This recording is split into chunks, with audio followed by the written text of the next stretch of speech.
Hello and welcome to our international AI webinar series, Tech Me Up.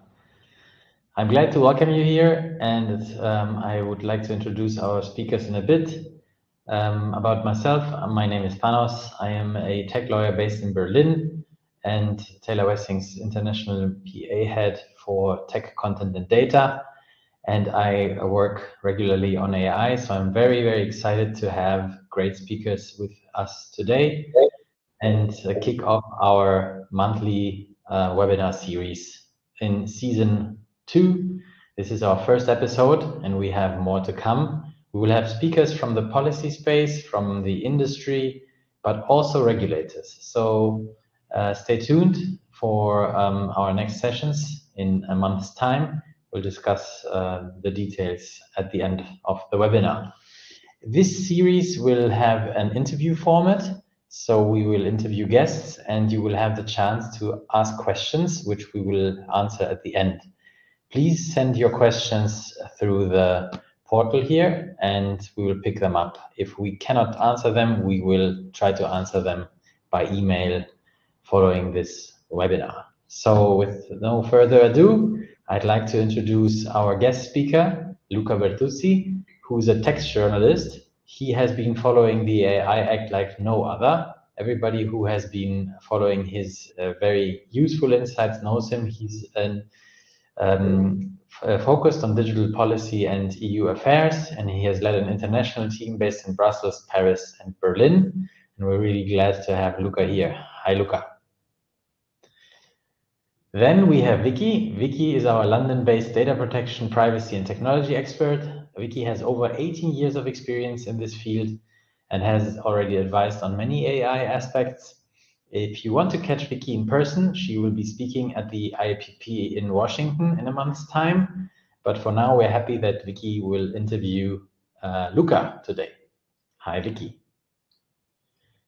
And finally, last but not least, we have Fritz. Fritz Pieper is a tech partner in our German TMT group.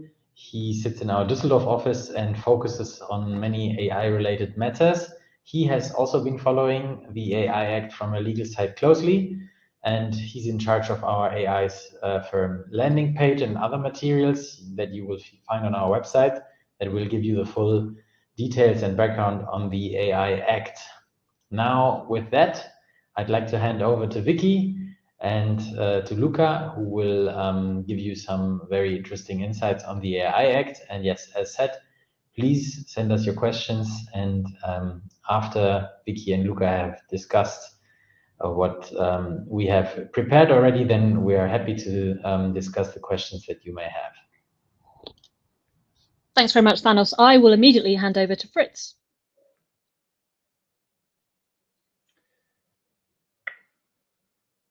Thanks, guys. I'll just give you a very brief intro, set the scene for what everyone is keen to hear, how you perceive following such a impactful regulation from a very close point of view.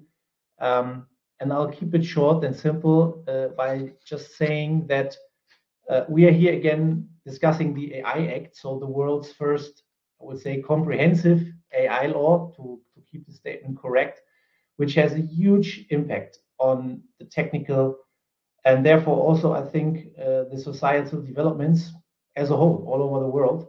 So we cannot yet fully measure its impact, but it is very important, has been very important for all of us to follow very closely from a business perspective, from a society perspective, from the very beginning, from April 21 at the very latest, how the EU lawmaking process has come about with regard to that topic. And we've kind of learned the hard way, even more than maybe with other regulatory proceedings, that it's very intricate and it's partly very intransparent.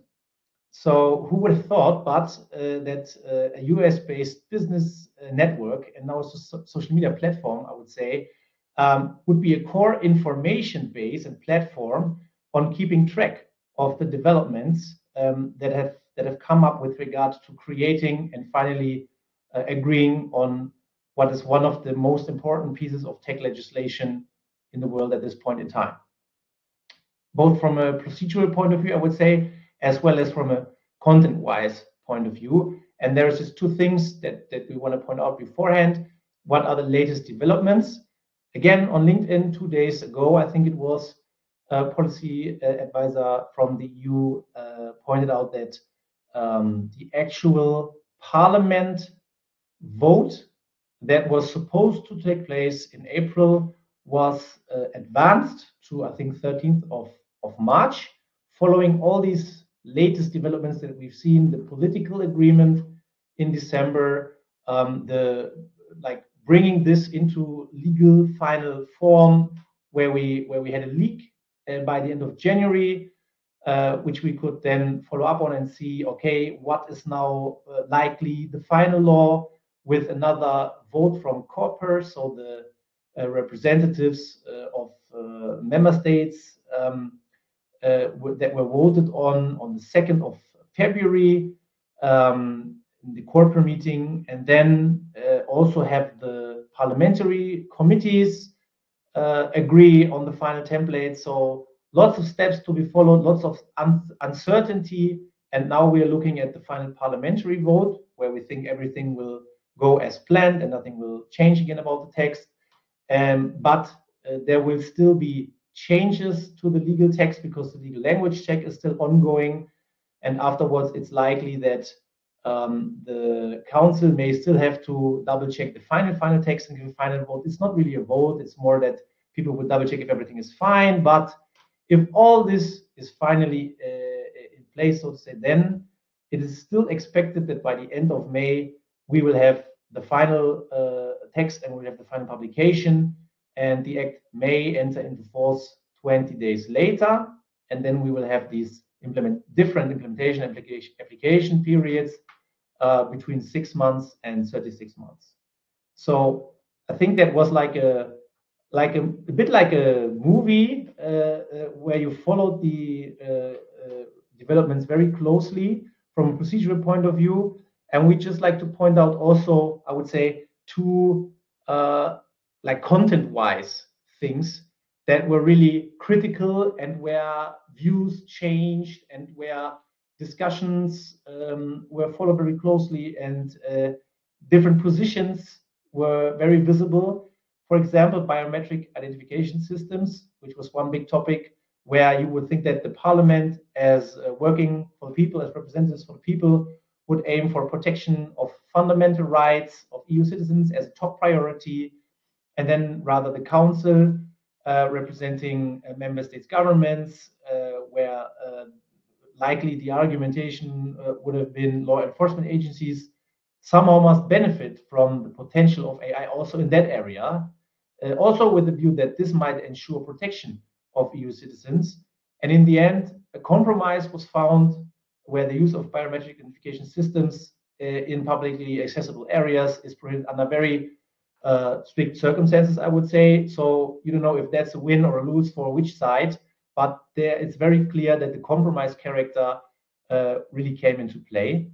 And with regard to general purpose AI, it's also a very special topic where you could see that it wasn't even foreseen in the initial draft, but it is the hot topic everyone is talking about right now, and where we also have seen very interesting developments in the latest time. So lawmakers had somehow to take this into account as well, and they were kind of initially aiming for general rules for foundation models.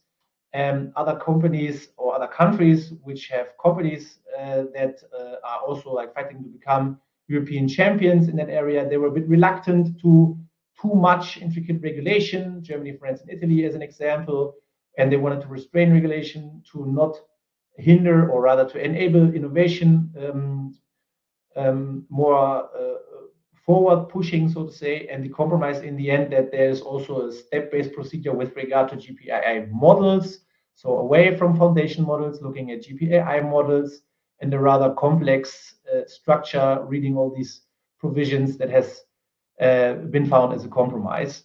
I'm actually only saying that because these are two very interesting topics that the development we could see was really interesting, and that we are very keen to hear more about. And regulating a technology that the general public is still beginning to understand is definitely bold undertaking. And I mean, the advance of AI was going so fast that for some masterminds from science, business, and politics, they have seriously called for AI development to be paused for 6 months. There you can ask yourself, doesn't that make regulation all the more necessary? And in contrast, there was a fire letter from the business community in Europe where 150, I think, something prominent representatives of European companies of distinction have called on EU legislative bodies to reconsider their plan for AI regulation, that the regulation would jeopardize Europe's competitiveness and technological sovereignty. And has digital regulation ever been so bitterly debated across politics, business, and society? I can't remember, but wouldn't you have wanted to be part of these discussions in the EU institutions? Or equally interesting, wouldn't it have been nice to stand with an objective and neutral view right at the touchline of the pitch? And we know who did that, and we are very happy that we were able to invite him. And this is how I want to head over to Vicky and Luca to get some more insight into that whole process. Thank you very much, Fritz. So if I could invite Luca back onto the stage, and perhaps if we could get rid of the slides. So Luca, it's great to have you with us today. You covered the tech brief at Euractiv. Was covering the AI Act very different to following the legislative process for the other tech laws like the Data Act, the Digital Services Act? Was there a very different sort of feel in the way that you covered it and the way that you witnessed the negotiations taking place?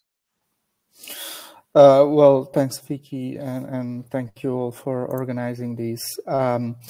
Well, first of all, the first thing to say is that the AI Act was one of the most important digital laws proposed under this mandate, arguably the most important one. So, of course, it received quite a lot of public attention, only comparable to the DMA and DSA. And similarly, it was under political pressure to reach an agreement on all sides, especially coming from the Commission and the Presidency, given that the end of the legislative mandate was approaching. So, in a sense, it was similar to what we have seen in the past with other major pieces of legislation. What I would say was rather peculiar about this case is that it tried to regulate technology that was evolving throughout the legislative process. And so we have seen ChatGPT drop after the first draft of the law. The only legislator that took ChatGPT and the developments that were happening in the large language model field was the European Parliament. This caused some disruption and some delays. So, you know, it's quite, it was quite curious to see, because when the Commission first proposed the AI Act, they said, this is absolutely future-proof. It's risk-based. And then not even the negotiations ended, that, you know, you found out that they lost the plot, and there were major developments that were, well, probably not on anybody's radar except a few people buried in the Silicon Valley and following this technology very closely. The other rather specific characteristic of the AI Act process that I haven't seen anywhere else, but again, my experience perhaps is limited, is the fact that you had major member states, like Fritz was mentioning, in particular France and Germany, that from, I wouldn't say from one day to the other, but the public impression was that, but indeed there was opposition building up for months, until you had this quite dramatic backlash in terms of trying to change the position on foundation models and general purpose AI. So I think that was quite a dramatic turn of events that, even those that were closely involved didn't see coming. Yeah, because did you at any point think that the EU wouldn't actually reach agreement on the AI Act at all? Well, I think it went very, very close. I think if it was up to France, probably we wouldn't have an AI Act at this point in time. Right. I think France eventually supported the text because they didn't have the number to kill it. It went very close also because the strategy was not so much to say we don't want this. It was to say, let's think about this more. Let's reflect because the text is not mature yet. And it was quite curious to see because these are countries that did not behave differently when they had the presidency and wanted to score a political victory by closing a major legislative file.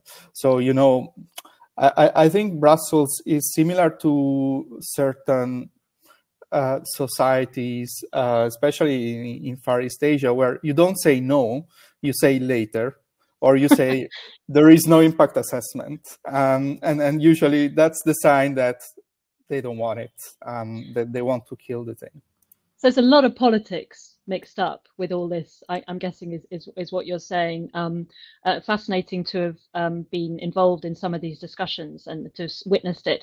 Now, you've already mentioned ChatGPT, and we obviously have to refer to that. And originally, as we all know, the Commission's draft did not cover generative AI in any shape or form. So in what you saw, how did that extraordinary event of the popularity of ChatGPT really change the view within the EU about the proposed AI Act? Yeah, so of course, if you say that to the Commission, they would say, oh, but that's not true, because there was this tiny part on transparency about synthetically generated content. So they would say that covered generative AI. Obviously, that was not, it was very difficult to foresee that, generative AI would become such a mass phenomenon in just a few months. Yeah. Nor that large language models would reach this level of sophistication, then they would become the new frontier of where this technology is moving ahead right now. So in terms of how these, I think it was a whole process that led to the legislators realize that they needed to cover foundation models and general purpose AI in the AI Act. And it was building up even before ChatGPT. The first proposals we saw were from the Slovenian presidency, and then also from the French presidency, which was quite ironic considering how things ended up. Should be noted that at the beginning, the idea was to regulate at system level, so ChatGPT, rather than model level, like GPT-4. It was only in the parliament that the idea of regulating on model level matured, I think also in discussion with researchers from the Stanford University, from where the very concept of foundation models comes. So I think it was also thanks to the parliament that this whole conceptualization of what are potentially the troublemakers in the future, because you have to think about the future AI applications as most likely being built on these large language models. Basically, you won't see startups starting, or even SMEs starting from scratch to build their AI system, but building it on large language models simply because it's easier. So that is really where you have a systemic problem if the model is not robust enough. and that the point of going to the source of the problem rather than just downstream, I think was well put on the table by the parliament. So it was inevitable, I guess, in that sense, that there would have to be some changes to the Commission's original proposal, given what happened, given the evolution of technology. And I think you put it right, that the Parliament really raised that, and that's why we do have this additional regulation around models. So just to push that on a little bit further, to talk about the classification that we have, I'm sure we're all familiar with the idea that some of the AI systems are considered prohibited and some are high risk. And there was quite a bit of to and fro between the Parliament and the Council. And use of biometrics, as Fritz has already mentioned, was a good example of where there were differing views on that. And broadly, the Parliament had these human rights concerns, and the Council was emphasising the need for law enforcement agencies or similar sort of public protection requirements. In terms of where that debate ended up, how satisfied do you think each side was on the eventual solution, on the positions taken for prohibited and high-risk AI? All right, so I think it's really a matter of priorities, right? For the European Parliament, the priority was civil rights protection because they are directly elected by European citizens.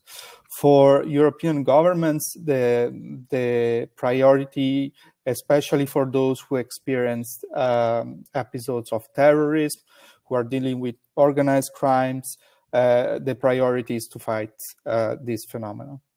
So just to say, it's always a bit of a trade-off between civil liberties and security. Where they ended up, well, I think this was, especially if you take ex post RBI, remote biometric identification, this was a classical case of where the text is vague enough as so that both sides can claim victory. That also happened to a lesser extent with the predictive policing part. So, this is a classic Brussels dynamic where you are standing in a trilogue for hours, everyone is exhausted, and, the final drafting might get sloppy, or, there might be different perception of what has been agreed. I think eventually they probably couldn't find an agreement, a better agreement for each side without making it impossible for the other to accept it. Right. So I think already with this, it was quite delicate in the council to get it through. So eventually, as I said, France didn't manage to form a blocking minority. But I think if it's also the case because the interior ministries got a lot. And this also comes down to which ministry is representing the member state in the council, and the interior ministries they also always struggle to keep control over the file. They didn't manage eventually because they went to the economy ministry, but they obtained a lot in the negotiations. And on the parliament side, I think they managed to extend quite significantly Article 5, the prohibition list, which was one of their top priorities. So I think eventually the political compromise was quite balanced. That's a very interesting observations. And to think a little bit more about high risk, we know that the final act allows that certain AI systems that present as high risk can be taken out of that high risk categorization when they meet certain filter conditions. So things like that the AI is intended to perform a narrow procedural task. How did they reach agreement on that within the EU in terms of the filter conditions? Yeah, so I think there was a consensus in both the Council and the Parliament that Article 6 had to be made narrower because they didn't want to cast the net too widely and capture AI applications that are not actually high risk. And the Czech presidency was the first one to propose what they called as an extra layer. The Czech presidency was quite a remarkable case because they managed to close the general approach, but they also kicked the can down the road on a lot of matters. And in this one, for instance, they said, "Oh, let's let the Commission figure out in an implementing act how this extra layer would work in practice." So the European Parliament also introduced a similar extra layer, but they wanted to define the conditions in the law. And that's how we ended up with this filtering system. It's quite curious that after the Article 6 was agreed in the trilogue in October, the Parliament asked the legal service for an opinion, and the opinion came back completely negative, saying that these filters do not provide legal certainty, that there might be discrepancies in how AI providers will interpret these conditions. They still went through with it. But I do think that there is a problem because, the way the text is drafted is not really legally sound. And I think there will be very few companies, probably the largest one only, will take, the regulatory risk of underclassifying their AI system as low risk, with the risk of incurring in sanctions. Right, where it could actually be high risk, Yeah, exactly. Or the other option is that AI startups might have an incentive to underestimate risk to get investments, because they consider that it's better to get investors now than to get fined later. So I think this is probably one of the biggest black holes in the AI Act altogether. Yeah, you raise a fascinating point, which is partly that the law is trying to deal with how quickly technology is developing, but also with the limitations of language to define some of this. And that's where, as you've already referred to, you could have language that's used which is interpreted differently by different parties, and also language which is uncertain, it's grey, it could well lead to further litigation, disputes, etc. So there is certainly a lot more to be said about this. Just to pivot a little bit, how will the just AI... to jump on yes, that, of course. Victoria, it's not only that companies might interpret this differently, it's also the national enforcers, because let's remember that countries will have discretion in which authority they will appoint to enforce the AI Act. Right. And it might be a data protection authority, telecom regulator, cybersecurity agencies. So, it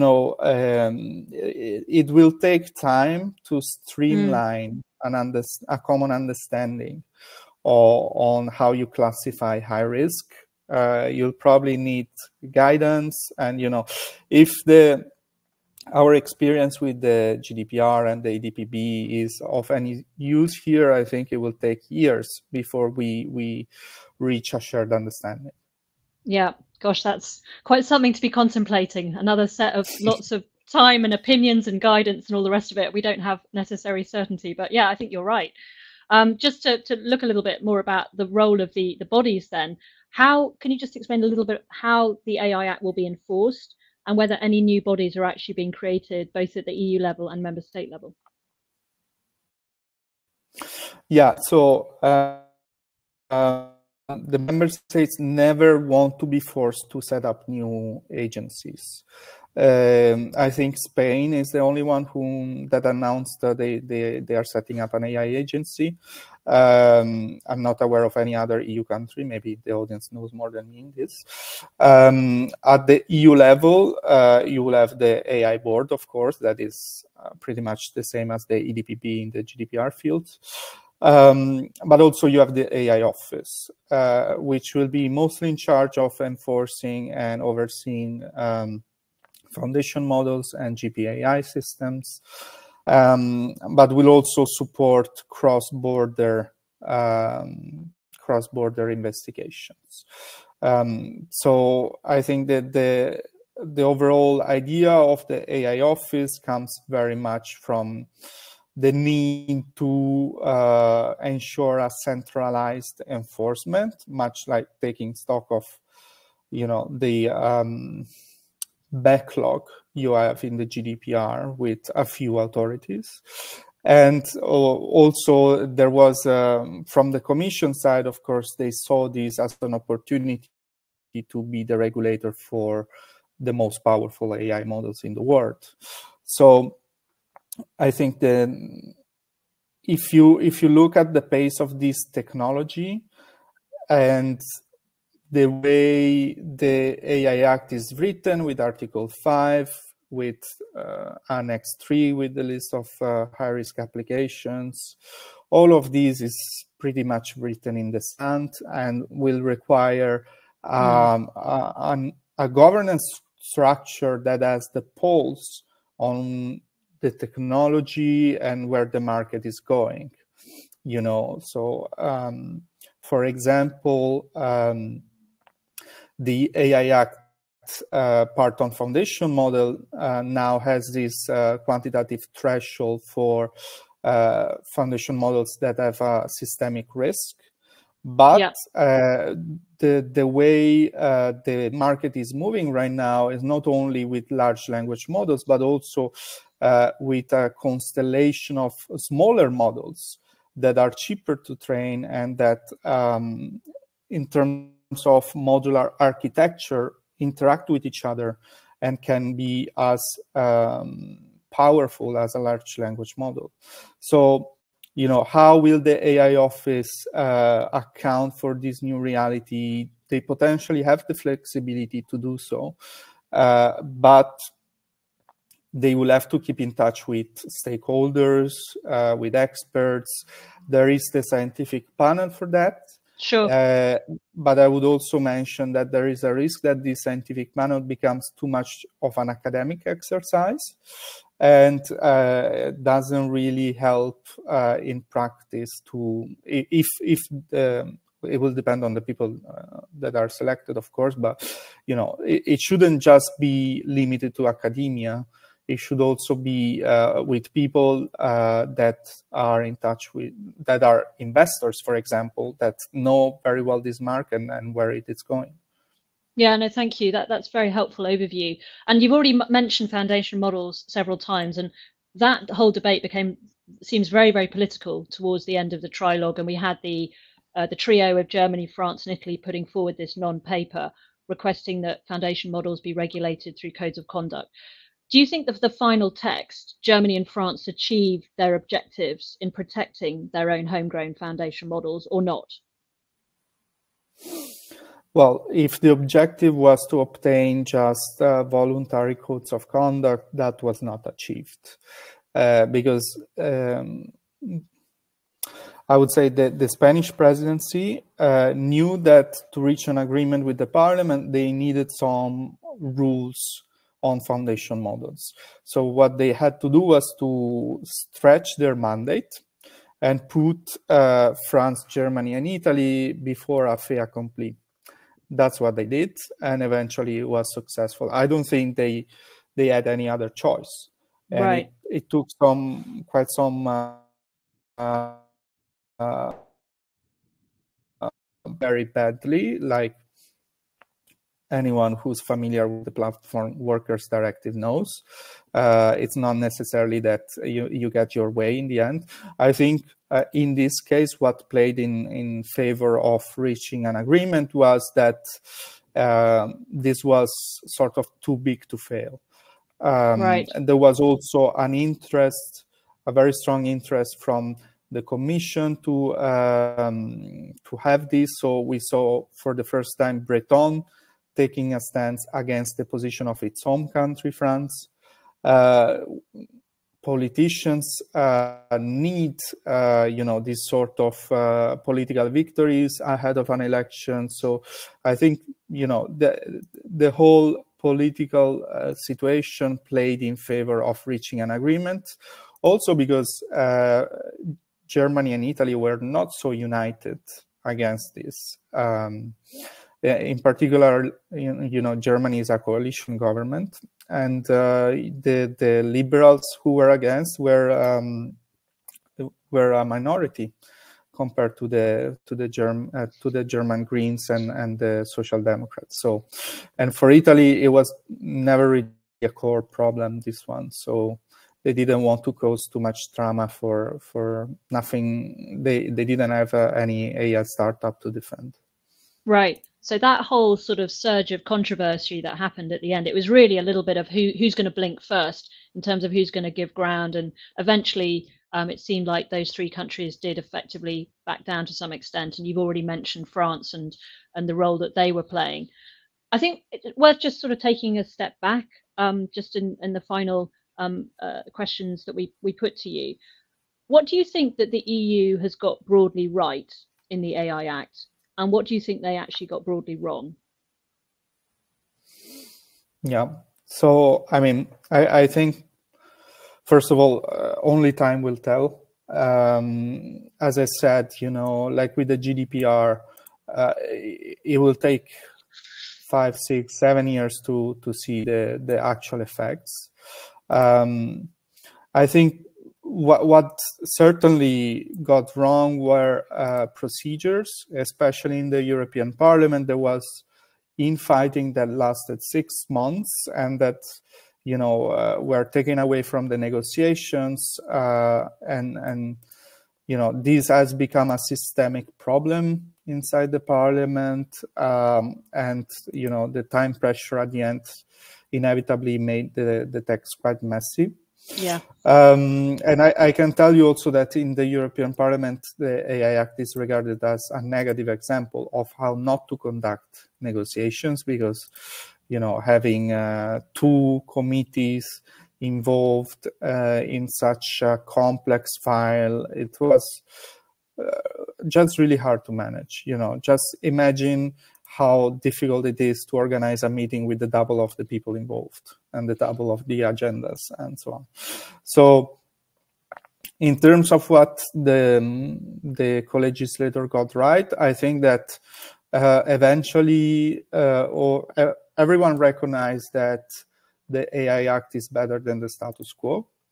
I think it first, the EU has a first mover advantage. It's at quite a powerful legal framework that will be regarded as the global benchmark in this area. And that ultimately comes from this Commission's approach to technology, which is, we want to use digital technology, but at our conditions, not at any cost. And I think that's a message that it's getting quite some resonance, not only in Europe, but also outside. Yeah, I think it's a very important point in terms of it is too soon to say just how effective this will be as a law. And I agree with you certainly about the drafting, having read big parts of the Act. Some of it is very complicated and it's not very clearly drafted. Just to think about another initiative that came out of the discussions, the AI Pact is referred to, it's on the European Commission's website. Can you explain what it is and how successful do you think it will be? Yeah, just as a reminder, so the AI Pact is a project that comes from Commissioner Thierry Breton, and it came from a moment in time when commissioners were competing to sort of shine under the generative AI spotlight. I remember on the same week, Vestager announced these codes of conduct as part of the G7, and Europe announced a subgroup on generative AI and disinformation in the code of practice. So, just to put things into context, I think this has not been very consequential yet, and it has still to prove that it will be consequential, because the idea is that companies that are involved in anticipating the compliance with the AI Act, will engage with the Commission to do so. Now, who wants to, comply with rules that are not in place yet? It's still a mystery to me. I think that, there will be interest in terms of discussing with the Commission how the AI Act should be applied, and there is some clarity to be made around the legal concepts as well. But that's the regulatory dialogue that is quite common. So I wouldn't say it's anything particularly new. I think actually that the Commission will struggle to meet the legal deadlines on decision to establish the AI office. A week before, the text was cleared by Coreper, so by the member states. That is because they have to deliver these codes of conduct on foundation models within 9 months since the entry into force. That is an enormous task and a very important one. And it's very challenging. And I think, the risk is that the AI office will sit in a corner and, be busy doing its own thing and not talk to stakeholders. And then that is really a risk, because then, the quality inevitably will go down in terms of these quite important deliverables we are now waiting from the Commission. Yeah, that's a really helpful observation. Just a final thing to ask you about, in terms of a global consensus that is beginning to develop around regulatory approaches to AI. And you will be aware, as many on the call will be aware, about the Council of Europe currently developing the AI Convention. What impact do you think that will actually have in practice, that convention? Yeah, so the convention is not finalized yet, so it's a moving target. There are still quite some important decisions to be made, notably in terms of whether private actors should be included in the scope. Now, why you would exclude private actors, which are those developing the AI systems in the first place, it's quite a mystery to me. I think, I've been one of the few covering this initiative, but I think its potential impact has been, underestimated. But at this point, it's also watered down to such an extent it looks more as a declaration than a convention. So, I think at this point, if private actors will finally not be included, well, that would be a big missed opportunity, both to set the first, human rights protection on AI, but also, from a European perspective, the whole idea of the European Union was to use this treaty as sort of a vehicle to set the AI Act as the global benchmark.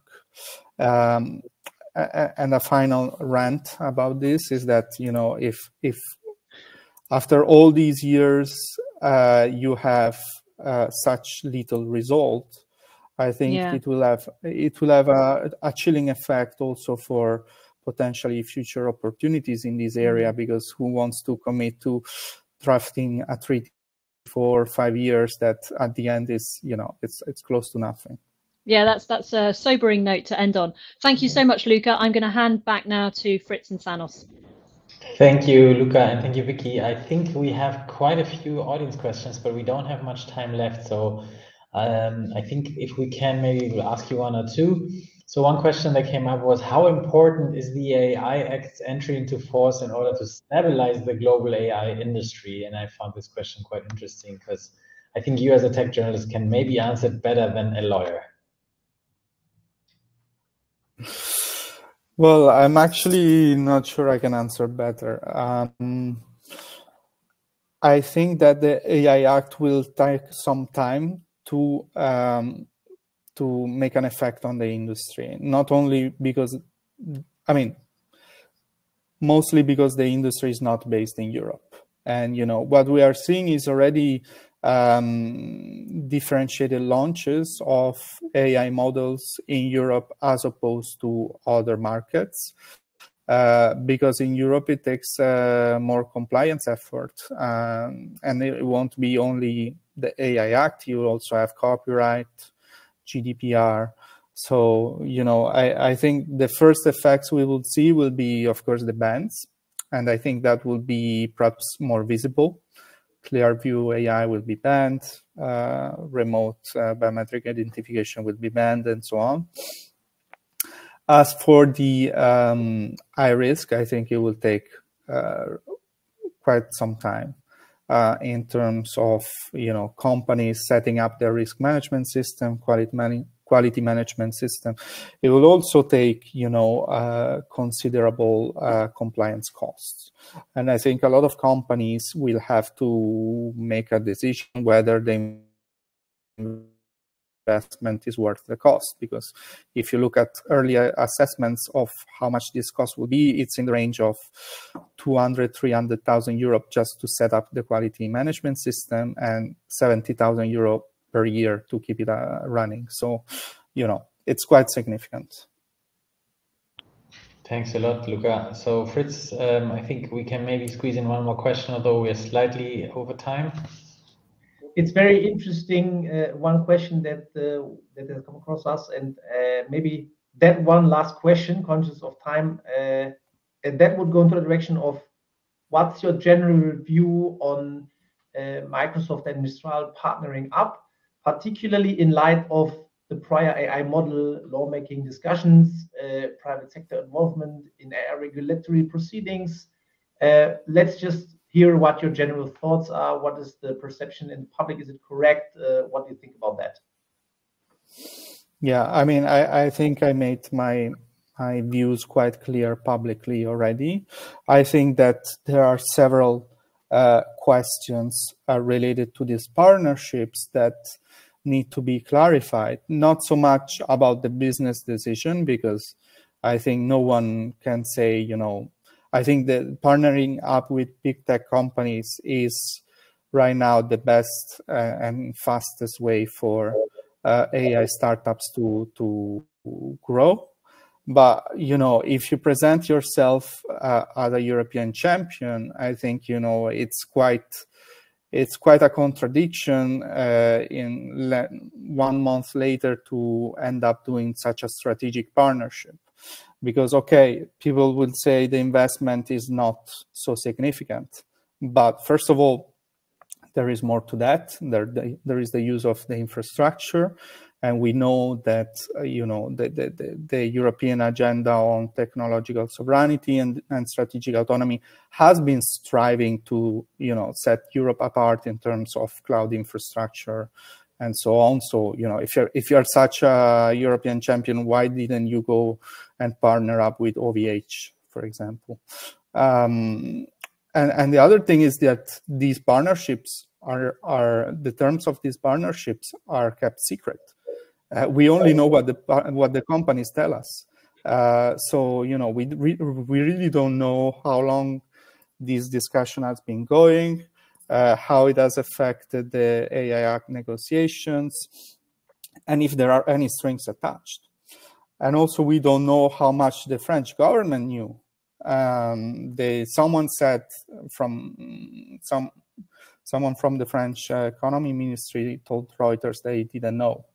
But either they got played as well, or, you know, someone higher up knew, because I mean, Cédric O is quite close to Macron and has been advising the French government on AI. So I find it very difficult to believe that no one in the French administration knew about this. So I think these, and I'm only voicing this because there are a lot of EU officials that, you know, cannot make this point publicly, but, you know, talking to my sources, a lot of people were quite puzzled by this move. And I think that it also, yeah, a few people feel played.